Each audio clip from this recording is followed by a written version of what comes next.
कभी सोचा है कि चांद का शेप हर रात अलग क्यों होता है और इसका हमारे कैलेंडर से क्या कनेक्शन है? चलिए आज आसमान की इसी सबसे पुरानी पहेली को सुलझाते हैं। अच्छा, क्या कभी ऐसा हुआ है कि दिन के उजाले में आसमान में चांद दिख गया हो? है तो ये एक आम सी बात, पर थोड़ा हैरान जरूर करती है ना? कि भाई ऐसा होता क्यों है? बस यही वो रोजमर्रा का एक छोटा सा रहस्य है जिसे हम आज मिलकर सुलझाने वाले हैं। तो हमारी ये पूरी बातचीत एक खगोलीय रहस्य से शुरू होगी। फिर हम ये समझेंगे कि चांद की अपनी कोई रोशनी नहीं है।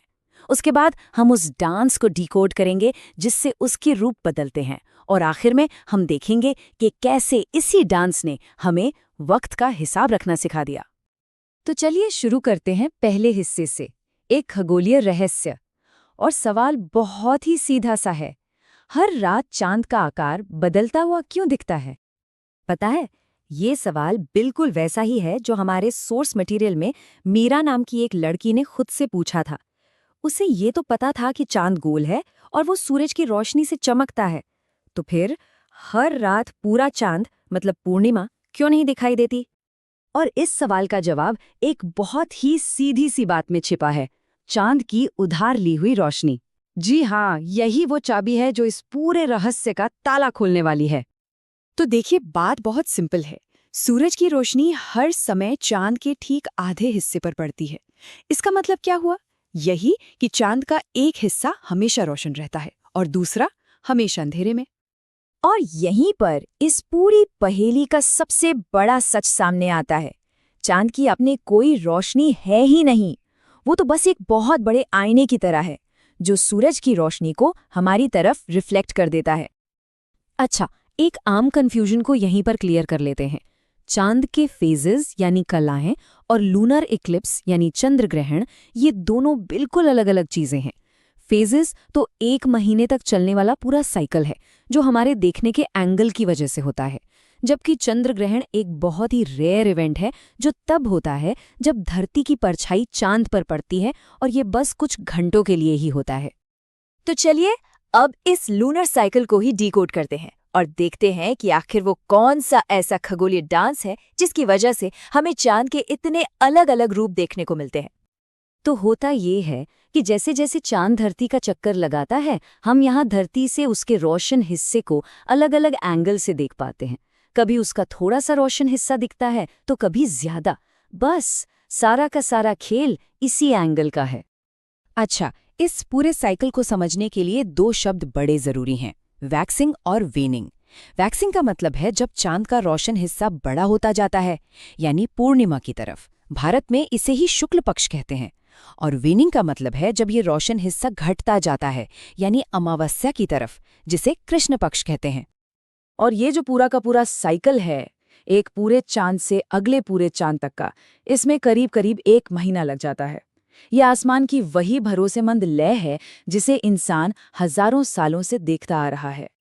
चलिए इसको एक बहुत ही सिंपल तरीके से समझते हैं। सोचिए, एक हाथ में एक छड़ी पर लगी गेंद है, कमरे में एक लैंप जल रहा है जो हमारा सूरज है, और आप खुद धरती हैं जो एक जगह पर गोल घूम रहे हैं। अब देखिए, जब गेंद आपके और लैंप के बीच में होगी तो आपकी तरफ का हिस्सा अंधेरा दिखेगा, है ना? ये हो गई अमावस्या। अब आप 90 डिग्री घूम जाइए, अब आपको गेंद का आधा रोशन हिस्सा दिखेगा, ये हो गया क्वार्टर मून। और जब लैंप ठीक आपके पीछे चला जाए तो आपकी तरफ वाला पूरा हिस्सा रोशन हो जाएगा, ये हो गई पूर्णिमा। और फिर जैसे जैसे आप घूमते जाएंगे वो रोशन हिस्सा फिर से कम होता दिखेगा। बिल्कुल यही होता है आसमान में। तो अब हम चांद के इन फेजेस के पीछे की साइंस तो समझ गए हैं, तो चलिए अब ये देखते हैं कि इसका हमारी हिस्ट्री में क्या रोल रहा है। सच तो ये है कि ये आसमान, यही हमारी पहली घड़ी थी। वक्त की सबसे बेसिक यूनिट क्या है? एक दिन। ये कैसे बना? धरती के अपनी धुरी पर एक बार घूमने से, मतलब एक सूर्योदय से अगले सूर्योदय तक। इसके बाद जो अगली यूनिट आई वो आई चांद से। चांद के फेजेस का एक पूरा साइकिल करीब 29.5 दिन का होता है, और बस यहीं से महीने का कॉन्सेप्ट निकला। और फिर आता है साल। ये वक्त नापा गया धरती के सूरज के चारों ओर एक चक्कर पूरा करने से। इसमें लगते हैं करीब 365 दिन और इसी से साल और मौसमों का साइकिल बना जो खेती किसानी के लिए सबसे ज्यादा जरूरी था। तो इन्हीं नेचुरल यूनिट्स को दिन, महीना और साल को मिलाकर बनाए गए हमारे कैलेंडर। तो चलिए अब देखते हैं कि हमने वक्त को कैसे काबू किया और इन खगोलीय साइकिल से कैलेंडर कैसे बनाएं। देखिए, दुनिया में मोटे तौर पर 3 तरह के कैलेंडर होते हैं। एक होते हैं लूनर यानी चंद्र कैलेंडर, जो सिर्फ चांद के हिसाब से चलते हैं। इनमें करीब 354 दिन होते हैं, तो ये मौसमों से आउट ऑफ सिंक हो जाते हैं। दूसरे हैं सोलर यानी सौर कैलेंडर। ये धरती और सूरज के हिसाब से चलते हैं, इसलिए मौसमों के साथ तो रहते हैं, पर इनके महीनों का चांद से कोई लेना देना नहीं होता। और तीसरे हैं लूनी सोलर, जो दोनों का बैलेंस बनाने की कोशिश करते हैं। इसके लिए हर कुछ साल में एक एक्स्ट्रा महीना जोड़ना पड़ता है, जिसे हम अधिक मास के नाम से भी जानते हैं। सोलर कैलेंडर के एक पजल को सुलझाने के लिए एक बहुत ही स्मार्ट तरीका निकाला गया, लीप ईयर। असल में धरती का एक साल ठीक 365 दिन का नहीं होता, ये होता है 365.25 दिन का।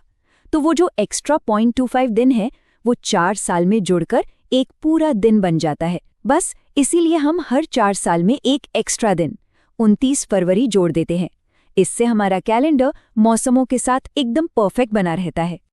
सोचिए, हजारों सालों तक आसमान में सूरज का ये तय रास्ता ही इंसानों का गाइड था। यही बताता था कि फसल कब बोनी है, कब काटनी है, त्योहार कब मनाने हैं। हमारी पूरी जिंदगी आसमान की इसी लय से बंधी हुई थी। ये आसमान ही हमारा पहला कैलेंडर था। इसी ने हमें वक्त को नापना सिखाया।